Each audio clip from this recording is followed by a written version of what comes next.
Welcome, Maria. Y'all ready? We're ready. Let's get it. Let's go. Let's do this. Yeah. Man. So I am a little rusty, but we finna go and dive up in this joint. Man, you two are some of the most, you guys are phenomenal. Thank you. Like I mean, as a collective group. Yeah. And then, as individuals, you guys are dope. But Stacy, man, we finna jump this off. Stace. Yes. We got to give you props. This session is all about you. Oh gosh. All about your greatness. Oh goodness. All about how phenomenal you are. Oh. Just just bigging you up. You're seriously. I know people throw this out, and they say stuff like, oh man, you're heaven sent and this and that. You truly are heaven sent. Me and Ben, at FTL when we jumped this off, we were flowing. We were doing our thing, and we was we were flowing. Let me just put it like that. And you came in and you just pretty much brought balance. You brought, you got us organized. You made us legit. You know what I mean? So FTL was legit. Like, we had documents. We just got done talking about having documents between the matches. We just had documents in our notebooks. And you came in and you solidified that, like, no, you guys need to have it. What's the wording that you use? We need to have it like consolidated into onto the computer or something like that. There you go. All of that stuff, man. Just have it legit. But that's how great you are, man, because you brought balance, man. You just bust FTL wide open and just made us like a seriously legit business, a legit brand. We flow, we're organized. So when people come and they see that, they're like, wow, like they aren't just, running a podcast, or it's not like they just toss some, follow them lead up and they just out here doing something. Like, nah, we're structured. We're a structured brand, a structured business. And we got to thank you for that, man. And I know I don't want to say you're not big on compliments, but it's just like when people, put the spotlight on you, you're like, no. I'm so mad you did my voice so well. Yeah, man. But this session is all about you, man. So how you feeling though? What's good? I am, first of all, thank you so much. I will say that me joining this team was definitely God ordained. I never thought I would be doing this. If anything, it was probably like something in the back of my mind, but like so far away I couldn't conceptualize it. So it was just like whatever. And I remember our good friend Jovia telling me one day about Ben and this work, and I was like, okay. So I contacted him on Instagram. Then we talked on the phone for like half an hour, and I was like, I think something's happening here. Yeah. I'm not sure, but I think something's happening. And once he had me in for an interview, I was floored. As much as it was me answering questions, just the presence and the I don't even know how to describe it. Like when I first met both of you guys, I met Ben before I met you. I think I was like, this is a different type of gentleman. And I really appreciated that, because I think it's very easy to, not a lot of men do what you do. And for me as a woman to come into a space where there are no women yet and to feel so welcome and respected and safe is such a big deal for me. So, after our first interview, me and Ben chatted up for a little bit afterwards, and I'm like, God, what are you doing right now? Mm-hmm. Like, this is like, I feel filled. This is good. This is like a good thing. And so after meeting you guys and we kept talking, I told Jovia, I'm like, Jovia, something's happening, girl. And I don't know, but Jesus is moving. Yeah. And it just fit in my life. Like, I didn't have to do anything. It just fit in a space that I didn't even know was a space. So it's been awesome. It's not over, so I don't know why I'm talking about it like it's over. It's definitely not over. Yeah. I don't have a choice. Ben already told me I don't have a choice. So I'm not leaving. I will somehow always be a part of this team. But I'm so honored to be a part of this work, because I know that it's legacy work. I know that it's work for young people, and young people mean everything to me, and their development means everything to me, because like God made them for a reason. If we don't take care of them, they don't take care of us down the road. So, yeah, I'm good. I'm like in a I'm in a much higher excited place now than I was like even last week, which is really cool. I love it. So what's going on with you? What's new? Like tell the people like you're about to make a huge transition, man. Like what's happening in your world? So in my world, I am moving down to Houston officially, which is yay. I wanted to move out of Massachusetts for years. I think I stopped liking Mass for a long time. Not because I just didn't like it. Like, just respectfully, I just didn't like it. I came here because my parents brought me here, and I was like, this is what I got to do. And I was not in a space where I could just go. I had to finish school, and I had to get rid of my debt and all these things. And every time I wanted to go, God was like, absolutely not. And I'd find myself so frustrated. Like, why can't I just leave? Like, I would have tantrums. Yeah. And I remember around this time last year, I was like, okay, I'm going to go visit Texas because I just need a break. I'm tired of everything. I'm going to go visit again. Was it Houston? To Houston. Because I had visited Houston and I've gone to Dallas before as well, but I didn't like Dallas. I don't know if it's because it was so desolate when I went there, but it was weird when I went there. So I was like, what? Oh. I know it is. I'm sorry. No disrespect, but my immediate interaction wasn't great. And it didn't stamp on me the way Houston did. What part of Dallas you went to? I honestly don't remember. Okay. I was at some hotel. It was for some Mary Kay conference. And I went and walked around everywhere, but I barely saw humans. And it bothered me. So I don't know where I went. Yeah, probably Fort Worth. I don't remember. When you come down, we'll make it a full tour. So that's cool. That's cool. She definitely wasn't down. It sounded like Fort Worth. She was she wasn't downtown. Yeah. Well, it wasn't Dallas. It was Fort Worth. Yeah. I know exactly what. Yeah, I know where she was at. You was in Fort Worth. Probably. I don't know. You good. We'll go. Tell us about Houston. There was just always people walking around. Yeah. Oh, then I probably was wherever he said I was at. Yeah, because it wasn't going on. It was Fort Worth. Oh, yeah, definitely. Well, yeah, it wasn't giving. So I had gone to Houston to visit my mom's best friend and her kids and stuff. And I was just like, I think I like this. Nice. And I normally don't like... Nothing really impresses me. If I'm comfortable, I'm comfortable and I don't see the need to move. But I was like, no, I really want to get out of here. I feel like there's something better for me. And so I just kept praying about it. I went to Houston last summer. I bought a one-way ticket because I didn't want to come back. I bought a one-way ticket and I perused around and I was like, no, I can do this. This is really cool for me. It's different, of course, but it's a space that I feel like I could spread my wings in a different way. And so I eventually bought my ticket back home. I was very sad. And I was like, okay, I'm going to come down in October. That wasn't the situation. I'm going to come back in March. That wasn't the situation. And then God was like, I need you to stop telling me when I'm going to send you. Let me just send you when it's time.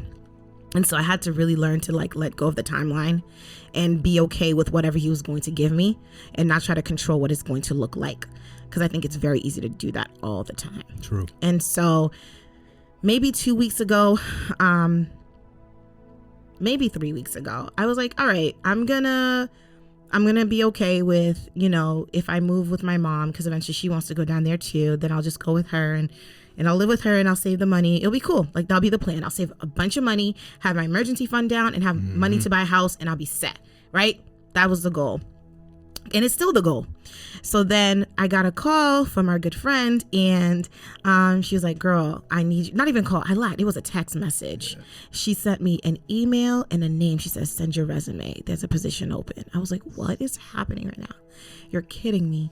And so I sent my resume and I said, God, if this is your will, I'll get an interview by Friday. I got an interview Thursday. I was like, okay. The interview was awesome. The conversation was great. The guy seemed really, really excited. I was like, is this really happening right now? And then I got my second interview on Monday, and then I got my offer Monday afternoon. And I was like, no, right? And if I look at the hours, the cumulative hours of everything that happened from when Jovia told me, from when she was in the situation she was in to texting me to me getting the offer, it's under 24 hours. I'm like, that's God. I can't make that up. I didn't try. I wasn't looking for it. Yeah. I was prepared. God has been preparing me for that moment, and I didn't even know it was for that moment. Wow. I thought it was going to be for a moment 4 or 5 weeks from now with my mom and figuring it out and trying to find a job when I got down there. But no, it was for that moment. Immediately. I couldn't make it up if I tried. And to the point where the job is rent free. I don't have to pay for rent. and I get a stipend, and I get to work as I wish and work in my gifts. Oh, do you understand what I'm man. saying? I can't make That's this dope. up. Like, I just cannot. And I remember telling God before the year was coming in, I said, God, I want this year to be so wild, I can only say it with your name in it. And that's exactly what this year's been for me. Everything from the way he provides to the way he's telling me to trust him, to the people he connects me to the ideas I get. Everything is literally him. And I'm like, all right, God, I'm still shook. If y'all hear me now, I'm excited because I was extremely scared. And then that fear came out in anger. And then that anger came out in sadness and stress. And my body reacted and I got sick. I feel better today. But I'm excited because I'm like, God is so big. And we consistently put him in a box and tell him our plans like we know better. But we really don't. One of the coolest things my pastor helped me like put in my mind was pray about what you don't know and do what you do know. And like so I just kept doing what I did know how to do. So I was applying to jobs. I applied to jobs in like 3 different states that I was comfortable and decent in, like going to work in, right? Where I could possibly get free rent or like even just get an education for free, right? So I was prepared. I fixed up my resume. Everything was ready. But little did I know my resume was only going to be for that position he was getting me ready for. Do you know what I mean? Wow. So like everything was like, I just can't make it up, guys. Like I can't. I'm still stunned. I'm still shook. I'm still like, wow, God, you only do that. Yeah. Your organization, detail, order, coordination is brilliant. It's brilliant. So this is really teaching me I really got to let go. And I was at church yesterday when I announced to telling my people that I was leaving. And I went up there and I told them, I said, actually, I don't remember what I said. It was one of those moments where God just spoke through and it just came out. That's how it be. And the pastor came in, we had prayer, whatever may have you. He goes, what are you all not surrendering to God right now? Because I mentioned to everybody, I said, listen, you don't know what you're not surrendering until you're put in the position to surrender it. That's just it. You don't know. And you have to ask him to help you know, because you don't want something to stand in front of God. You want God to be God at all times. And so as the pastor's asking this question, I'm praying and God was like, you need to surrender your time to me. Because time is something that we do so much here, right? Especially in the Northeast, everybody's all about time. You got to move, you got to go, you got to go. And so I was raised in that. And God's like, you got to give me your time. You give me your time, everything will go accordingly. It'll just go the way it needs to. That doesn't mean you won't go through challenges, because challenges build our character. That doesn't mean you won't go through hard times, because we're not promised a life with no struggle. But give me your time. And so I'm entering into a space where I'm like, I got to give him my time differently than what I used to before. And I'm so excited. Man, listen, you better preach, preacher. Man, we hear you over there.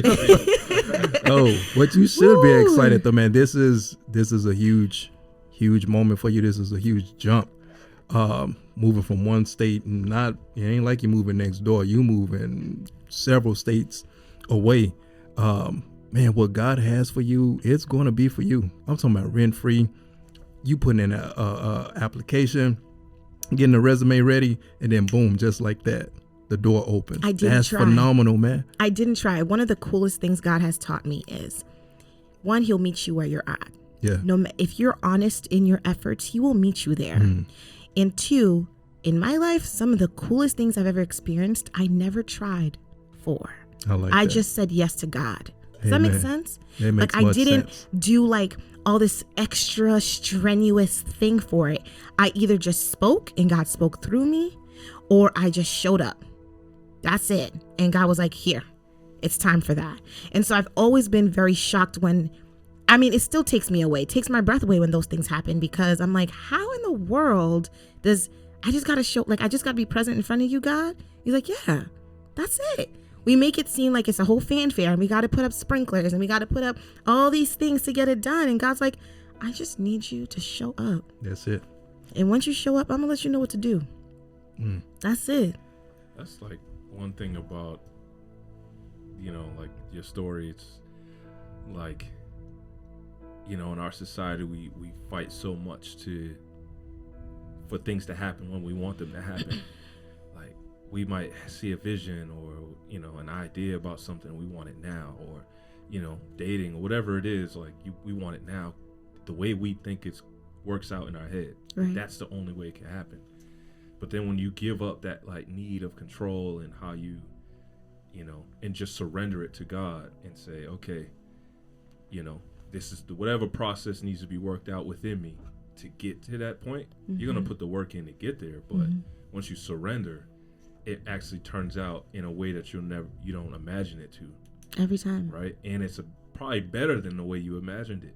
Right. Absolutely. I was telling my friends a couple days ago how this moment was worth the wait. Like I was so frustrated for a good while, and I look at it now and I'm like, oh, this was so sweet. Like this is sweet. Like when God says, taste and see that the Lord is good. This is it. I love it. Because I waited on him. And although I waited like a toddler, frustrated at times, he was patient enough with me to say, keep trying, keep waiting with me. I got you. And I waited. And this moment here, and I know this is not going to be the only moment in my life that I will taste and see that the Lord is good. He's done it before. Yeah. But it's like the way he did this one right here. This one just hits a little different. Man, because he cares. Yeah. Like where I'm going, I'm not alone. I have people. I love it. A community's already been I love it. placed for me. See, look at God. You know what I'm saying? Like even the church that I'm going to be going to, I met them last year and we connected. And that's so cool. You know, a lot of young people move in all these new places and it takes a while to get adjusted, especially when you don't like going out. I don't really like going out. I like to chill and eat at the house. You know what I mean? But the fact that the second I get there, I have a house I can go to. Like I could literally just knock on the door and lay on the floor and there's no questions. That's a blessing. Yeah, it is. I don't take that for granted. So I'm at a place where I'm like, I have no idea what's next. And I'm so okay with that. I have no idea how I'm going to pay anything right now. And I'm okay with that because God showed me the past several months how he provides when I have no idea. And I'm okay with that. Man. So how big is your faith right now? Like, do you feel like you can, you feel like you can conquer the world with God on your side? Because that's what it sounds like. I love it. I love this energy, man. Conquer the world. I don't know if I want to conquer the world per se. That's a lot. But I definitely feel empowered to keep trusting him more. And I definitely feel so confident that he is so real and raw and true and honest and relatable and connected with me. And he cares about the little things, the things that I didn't think he would care about. He cares about, like, I'll honestly tell you guys. So I like to sing a lot, but I don't like singing in front of people. But I like to sing on my own. But I've also secretly always wanted a vocal coach because I want to get better at singing. And where I'm going, there's a possibility of someone already helping me do that. Nice. You know what I mean? I didn't ask for it. It just worked out that way. And I'm like, that's God. Like every single piece. I can't emphasize this enough, y'all. Every single piece of your life that you think God doesn't care about, he does. Because he made you. And he knows what you need and what you want. And you just have to trust him to meet you there. Don't let your impatience take away from the fact that he's going to take care of you. I think that's one of the things we do a lot. We get so frustrated and impatient and we're like, ugh, no, like I'll just do it myself. And then you do it yourself and you're a hot mess when you could have just sat, go about your business accordingly and let him show you what to do. Even if it's like, he might show you half a step, take that half a step with him. Facts. I love it. Yep. So what do you love most about your relationship with God? Ooh. Oh gosh. That's a really good question. I know it got to be plenty. Oh, that's such a good question. I think the pattern that I've seen in my life, I remember once I was reading my Bible. I don't know, maybe in middle school, early high school. And I remember reading something, because you know when you're younger, you just kind of read it. You don't really know like what's going on, but you kind of just read it. I was just reading through and I remember I literally experienced perfect peace. Like I literally experienced it. Like everything in me felt at peace. I love it. And I was like, yo, God, that's you? And he's like, yeah. I was like, okay. We could do that more now. Like, I like this. Like, I don't get it, but I like it. Wow. There's no worry in that space. There's no anxiety in that space. There's just love and peace in that space. And so he's shown me different versions of that in my life. And he's confirmed. God is a God of confirmation. He will confirm things for you if that's what you need. And he's confirmed so many things whenever I doubted myself. Imposter syndrome, I think I've had it since I was a kid. And I didn't know it till I was an adult. And he confirmed time and time again, I'm going to take care of you in that space. I know you feel like you can't do it. I was like Moses. I was like, don't bring me over there. I don't know what to do with that. Like, don't ask me to do that. I don't want to do it. And he's like, no, I'm going to bring you there because you got to be there. You got to do this. You got to get this part done for the next thing. And so he's just confirmed so much. And he's loved me in places that I didn't think I was able to be loved in. Like as a kid growing up, I was bullied a lot. And so I struggled with my identity because of how much I was bullied. And so it was hard for me to accept that people actually took me in and like liked me as who I was, quirky, bubbly, cheerleader type, whatever.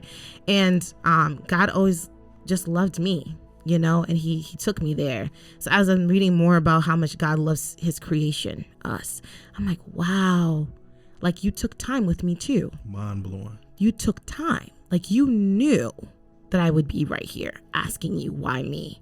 Asking you to help me see what you see in me. And it's not to say that I'm out here thinking I'm the most popping woman in the world. I'm not. That's not what I'm saying, y'all. You popping.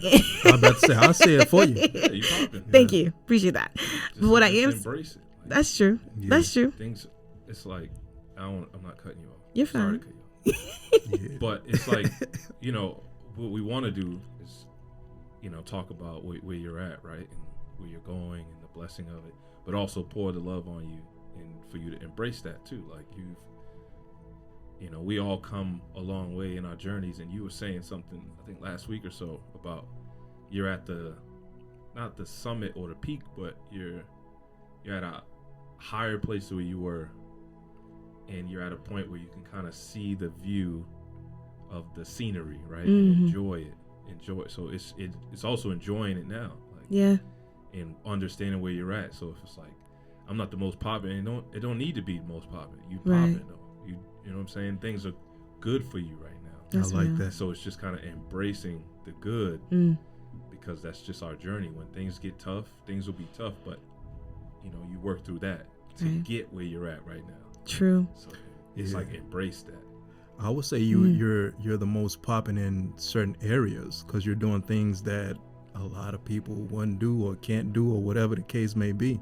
That's kudos to you. So yeah, you're definitely popping in particular areas. You know, you're doing more than what most could ever fathom, and like you can't take that lightly.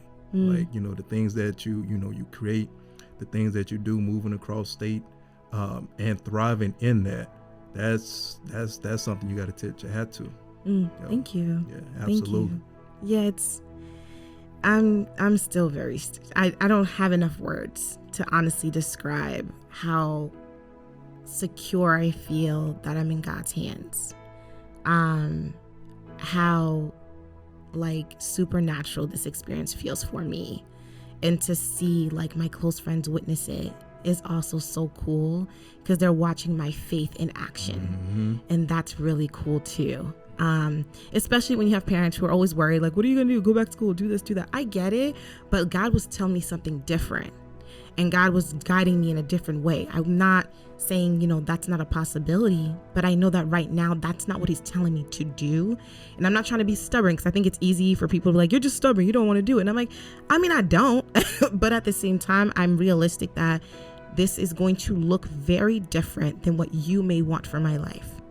And that's perfectly okay. And I'm okay with that too. Because the plans that I had for myself when I was 22, because I would write all my plans down, y'all.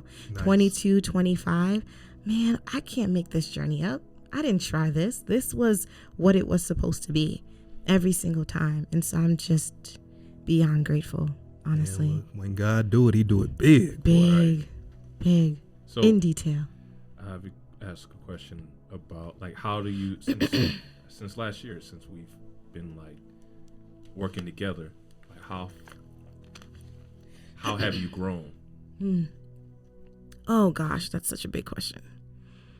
My faith has definitely grown tremendously. My trust in God's moves has changed. my dependence on certain things has changed. I think God had to take me in a place where I basically felt like I had nothing, and had to show me that I had everything I needed because he was there. I grew in learning that God's provision is better than what I can imagine. I grew to learn to be even more humble. Like, you don't know how big your ego is until it's tested. You know what I'm saying? And there was a point in time where, seriously, you don't know. Hey, God you don't had to know. check me a few weeks back. Listen, I hear you, Father. Yeah. Listen, it's okay. It's better for God to check you though, because he's a healer, right? Yep. So he, at the beginning of this journey, especially this year, I was struggling and I was so frustrated, but I wasn't asking for help.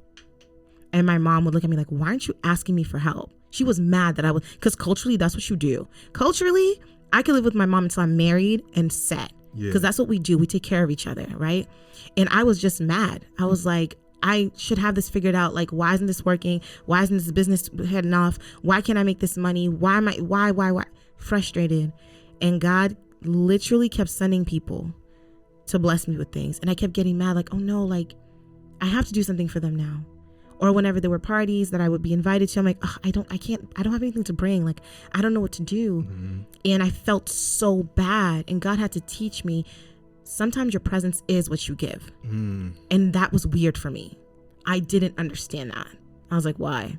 And so most of my friends would be like, we just need you there. We don't care what you bring. It's not about what you bring. And my mentality had to shift. I realized the money don't matter. It's so easy to think that the money matters. It doesn't. Sometimes, most times, if not all the time, it's just you being there. And I know with my friends, if they don't bring me nothing, I literally don't care. I'm just happy that they show up. But I don't apply that to myself when they apply that to me. And God had to correct me and like, fix yourself. You're not that important. I need you to understand that this is how I work for you, with you, through you. I just need you to show up when it's time for you to show up. Yeah. I will take care of all the other pieces around you. Whenever I didn't think I had gas money came. I don't know how, but it came. Whenever I want to buy certain things that I actually needed, it came. I was like, oh, okay, God, thank you. Let me back up and stop thinking like I somehow make it happen. I don't. I just have to keep listening to you. So that was very humbling. It was hard. It was uncomfortable. Not because anybody was mad at me or anything, but because I was frustrated with myself. So it was an internal battle. And God was like, are you done fighting? I was like, okay, I'm done now. Thank you for providing the way you do. That's awesome. So I think that's one of the biggest ways I've grown. That's awesome. So you pretty much, in a nutshell, you're carrying this great gift, this dope spirit. You know, I'm hearing, people, like, hey, you ain't got to bring nothing. Just bring yourself. Of course, God corrected you on a few things, but you're carrying a great gift. Mm-hmm. What does that feel like? And you're carrying it, but now, now you're in a place of, you're humble. You know what I mean? You got this dope gift inside of you, and now it's not, it's not creating ego. It's not creating, I'm the queen of the world, and then, you ain't flowing like that. You're flowing in a place of peace and humility. At the same time, you're a powerful individual and a blessing to this world. Yeah, I know where my source comes from. Like, all of that comes from God. There's really no other way to explain that. I know that I still am learning how to be even better at my prayers. Like I recently started praying to God and asking him to literally put me in a heart posture of reverence to him at all times, as much as possible, which is funny because he told me I need to give it more of my time. And I was like, clearly I'm not doing it right now, but I'm excited. I get really excited when God calls me to something, because I know something's about to happen, and I love when things happen. But it's also really cool because I get to be used in that space, and someone else gets to also be blessed. When I was first learning about Christ and in my journey, I remember wanting to literally like put all the joy that I had about God in a box and just give it to people. Like, I would imagine it. I'm like, y'all need to know this exists. Because I would see all the kids around me and they were so sad. A lot of kids were depressed. A lot of kids had lost family members, and they didn't like school, and they didn't like themselves. And I'm like, I just need you guys to like feel what I feel right now. It's like, people too. yeah, I was like, I just need you to know this is it's real, like it exists. I can't make it up. And that's when like God fills up that God-shaped space in your heart, and you're like, wow, it's magical, right? Yeah.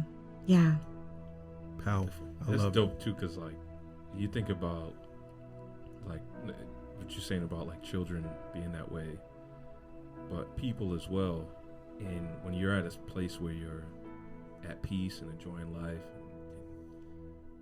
and like filled, you know, with love and joy and your faith, and you want to give it to people.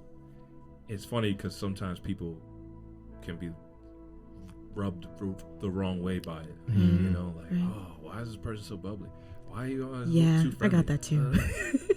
But that's because of the way they're viewing life, right? In their fortress within themselves, right? To not feel free and open and willing to love, like, and that's not a slight to anyone. It's just saying that they're not where you're at in the process to receive that love the way it's about you continuing to do it for sure, right?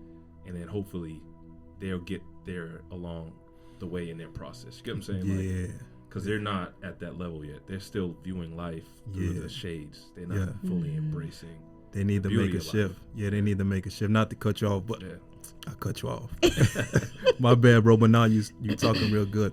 I always, when someone mentions something like that, I always go back to this illustration I seen years ago. It was two individuals on a bus, and on one side is it's cloudy, it's raining, it's it's thunderstorm, and then the other guy, he's looking out on his side of the bus. It's like it's light, sunshine, birds, rainbows, and stuff like that. But the other individual, he could easily just go to the other side of the bus, make that shift, and he can come out of depression, because his face was looking sad. He can come out of sadness, depression, all that kind of negativity, and just make the shift, go on the other side of the bus where it's sunny at, and be all good. Again, keep doing what you're doing, but it's also up to the individual to still make that shift. Yeah, I think there's a choice, and I used to feel weird when people said that, but I think there's validity in accepting where you are and like going through the process of that. But I think there also needs to be a point in time where you have to decide, do I want to get out? That's good. Get out of that space.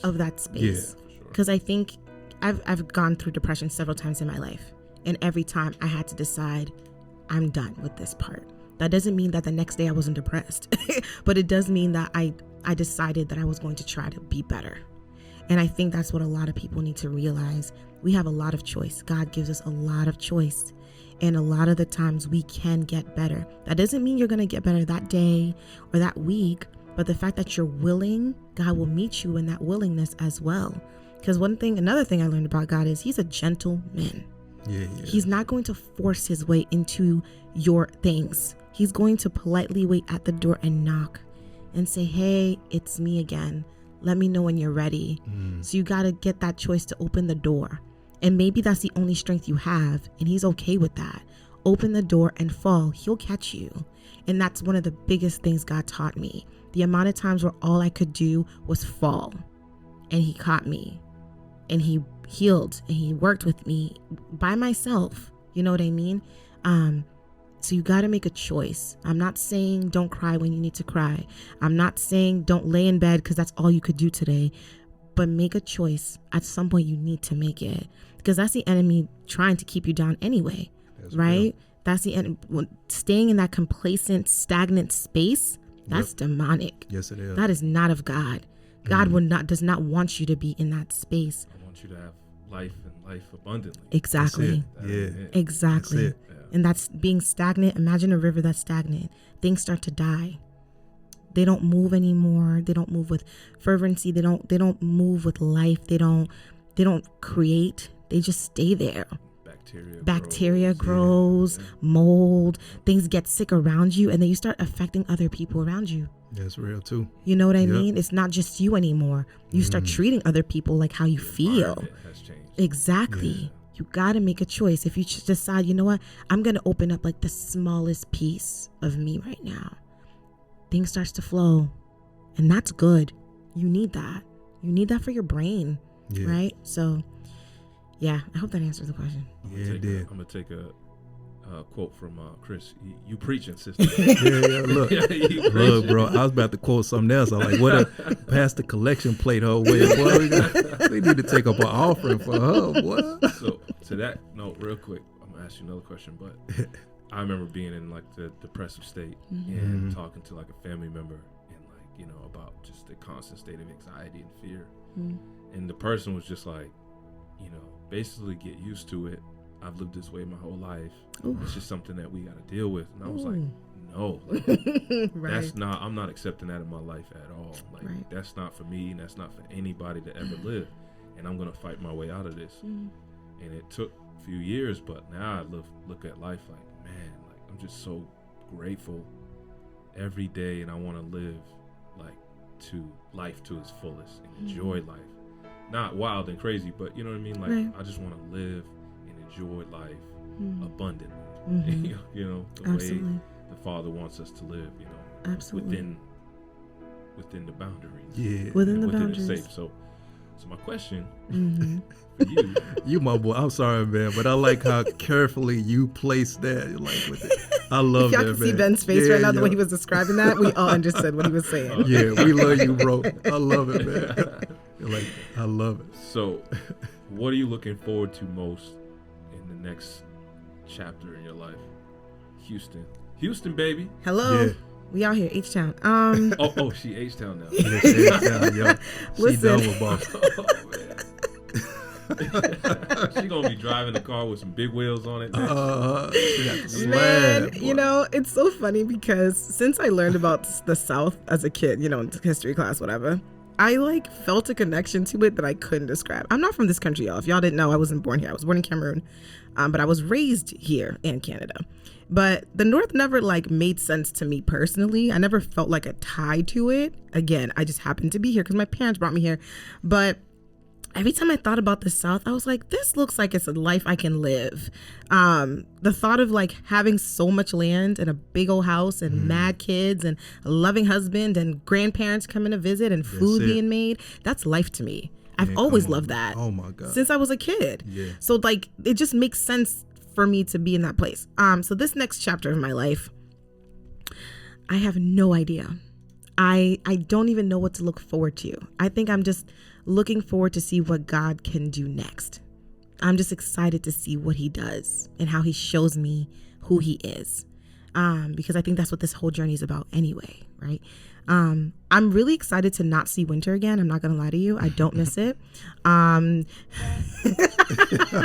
Says the one guy who likes winter here, but So I enjoy it for like the first couple weeks. no, It's beautiful. no, thank you. It's nice and cold. Like, No, I thank like you. Nope. It. No. And the scenery is beautiful. When you look at the trees, they have No. snowfall on Yeah, it. it's dirty. Bro, it's amazing. No, the Nah, first it's day is before it cute. gets dirty. That's what I'm saying. The first That's couple only weeks one is day. nice. No, it's a day. It's a day because Boston don't know how to act. Everybody's driving everywhere. It's nasty. You gotta go to the Blue Hills Who's going to the Blue Hills? during the snow. After the snowfall. No, sir. Listen, Absolutely not. What I'm saying is, You I don't I get don't. that. You don't got no beaches in Houston. That's can't fine. call I it. like forests, so I'm not even mad about the got beach. no we got beaches. plenty of those. I love a good forest. I live for the forest. Sounds dry. No, it's gonna be anyway. I do. I'm excited to actually not deal with winter. Like, I know that sounds wild. Actually, no, it's not wild. A lot of people don't like winter here, and honestly, like, winter is really rough for me. Like, mentally, it actually really affects me, and I didn't know that until I noticed the pattern. And I was like, why am I struggling so much? Oh yeah, like I might be dealing with real seasonal depression.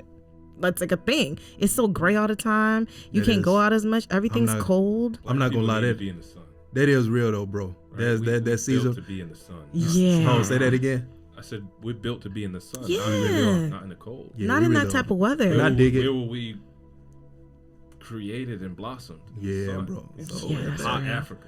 Yeah, nah, but that seasonal depression thing is a real thing. 'Cause Yeah. and around that time, what is the daylight saving times? Like the Yeah. sun goes down at like 3 p.m. Man.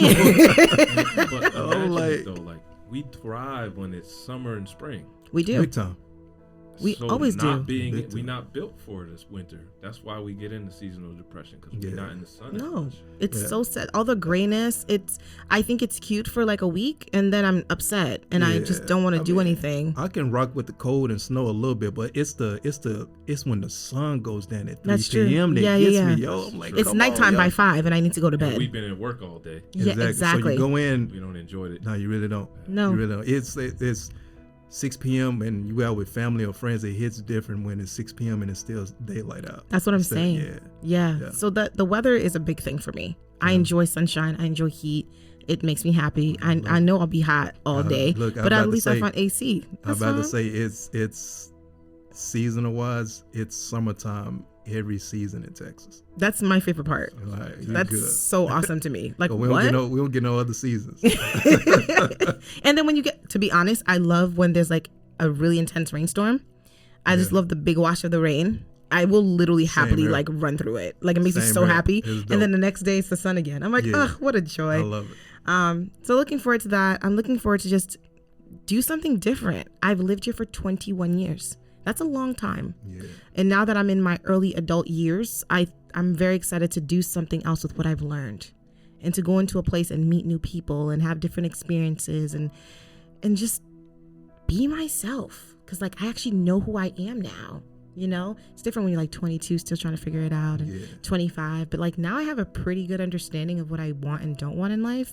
And I'm really confident in just presenting that. If you're not about it, cool, respects. And if you are, let's vibe. So, yeah. Fire. Phenomenal. I love it. Thanks. Do you have another question? Nah, man. Well, you know what?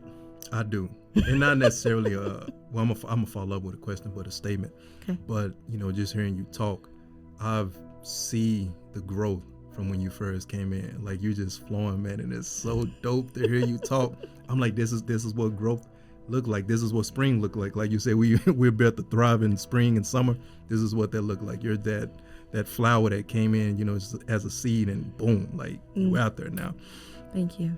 So I know you mentioned your prayer life changed. That's one thing. So the second thing is, I heard when you said, you know, people used to bully you as a kid. And I ain't gonna lie, you're my sister now. So that pissed me off. So we two things. I need for you to either pray for me, or we need to round up those addresses and go kick some doors in, man.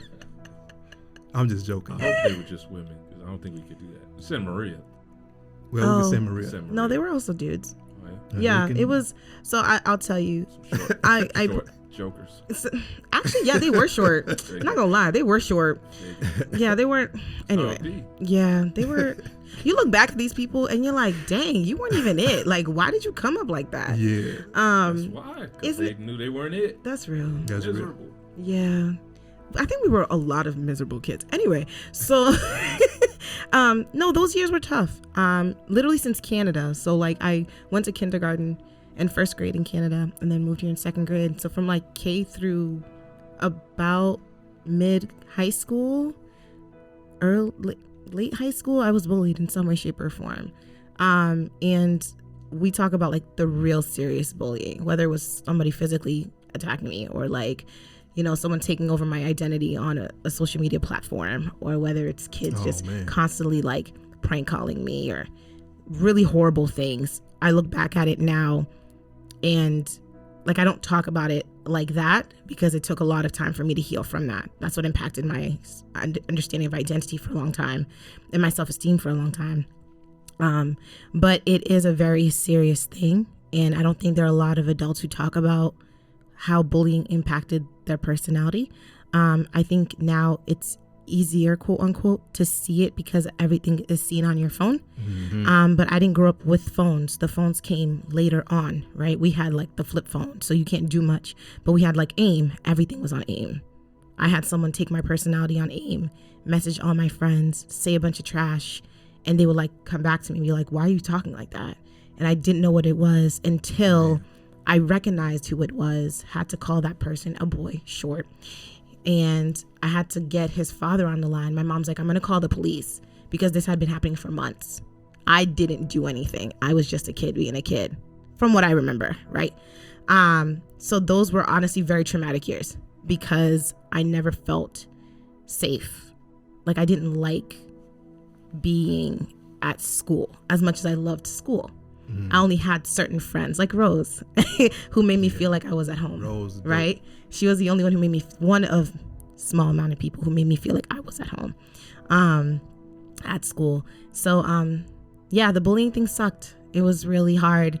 But I'm grateful to God because I can resonate with other young people now when they don't feel like they're worthy, because I was definitely in that place for many years. Yeah, it was, and it's still something that I haven't fully impacted as an adult. I think I impacted over the years, but I haven't impacted as an adult and like analyzed, because I do want to have a real honest conversation about those things when the time is appropriate. Amen to that. Now, one more thing. I also heard you say you like to sing. So can we get a high Oh my note? gosh, wait, no, don't make me sing now. Oh my gosh. Can we get something? Can we? Yeah, like we got to get a note. You ain't got to be long. Okay, fun fact. See, now my hands are sweating You gotta more. sing that Prosper song. The Prosper song? Yeah. No, that's not my range. I'm No, an but you don't alto, have to do like that. tenor. Yeah. Sing it in your range. Yeah, sing how you sing. I just want the audience to know 'Cause that's that where you're I'm at not right good now, with is Prosper. singing Amen. on the fly when I'm on with people. We're singing which. Aren't you Oh my prospering? gosh.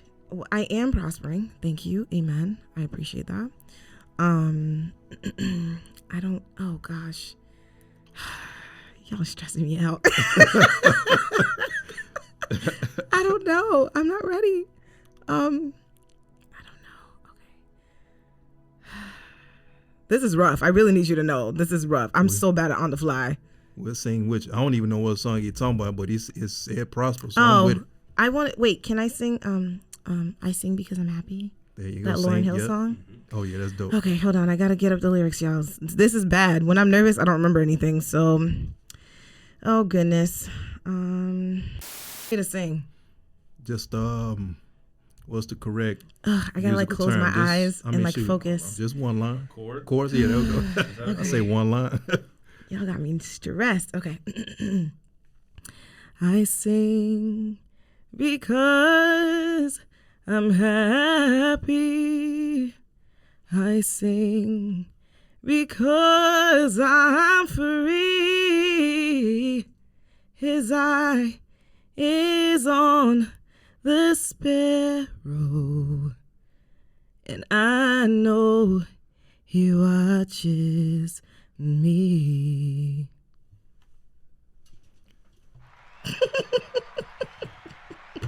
Fantastic. I love it. That was dope, man. That put a big old smile on my face, man. That was beautiful, fantastic. man. That was Thank beautiful. That was. Man, look, you need to cut a track. No, seriously, you need to cut an album. Thanks. It was Appreciate dope. it. Man, look, this session is all about you. Thank you. God. I love Not him playing this song in the background. But that's dope. I love it. I love it. I love it. But again, this session is all about you. And one of the dopest things you ever said to us is that when you first met us, you felt at home. Like you was like, dang, these brothers are, cool. Like I'm the first woman in this brand and these some stand-up brothers. I'm like, dang, really? I ain't never, because we just us. You know what I mean? So, to bring attention to that. So when you brought attention to that, it was like, dang, like that's what's up. But man, Stace, man, there are not enough words to describe you. There's not enough good words in the dictionary to describe you. I mean, I can run down. Y'all gonna make me A to cry. Z, Oh gosh. But not it's real though, man. Don't do that. Don't do listen, that. man. Such a blessing to us. Big time, man. In our Look, lives, for sure. and look, I ain't gonna stunt. I can be real on this show. Like I'm country, so sometimes my verbiage. I go on social media and I talk and I type something up and Stacy comes back 30 minutes late like, look, Chris, no, you forgot, you missed the comma. Keep us in Yo, order. she keep us in order, man, and that's so dope. And you and you did it in such a way, you did it like a little sister, but you didn't make nobody feel dumb for making a mistake. You feel me? No. And like a lot of people don't have that gift. You feel me? Like they come like, you know what? You screwed up. You suck. You It's never like came love, like that. love You and correction. Yeah, exactly. Like she brought the love. She's like, no, you guys, like this is how we need to do it. I'm like, all right, yeah. Let's do that. I'll tell you. I am, again, extremely grateful for you guys in my life. It's really awesome to have like older friends. You know what I mean? Men who like actually are actively seeking Christ and are aware of that in their character development. That's really awesome because I have a seldom few of that in my life. I have a lot of godly women. I don't have as much men. And so the fact that you guys came, I'm like, God, you're so cool. Thank you so much for that. And like for your acceptance and your words. Oh man, y'all shot the first like 2 weeks. I kept texting Jovi like, this isn't real. They keep saying these things and I don't know what they're saying because I don't get it. But I was so like, I felt so loved and cared for. And I was like, you know, God, thank you for like what you do and how you connect us. So I really appreciate y'all. This isn't over. This is just like a showering love type thing because y'all finna talk to me soon. Yeah, definitely ain't over. Absolutely. We're going to do this in a different level now. That's it. Boom. That's exactly what it is. That's it. Yes, indeed. We just hitting y'all with a special segment. That's all. It's a shower Absolutely. Stacy with love. Hey, thank session. you. Thank you. Thank you. That's what's up. So on that note, we're just going to play this song out. Prosper. It's a great song. That's where Stacy's at. That's where we're all at. And How your about heart that? And your soul prosper. Amen. And be in the posture Amen. to receive his mercy, his glory, and his love. Amen. That's a fantastic place to be. So just enjoy it. Amen. Thank you.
Thank you for listening to the Follow Then Lead podcast.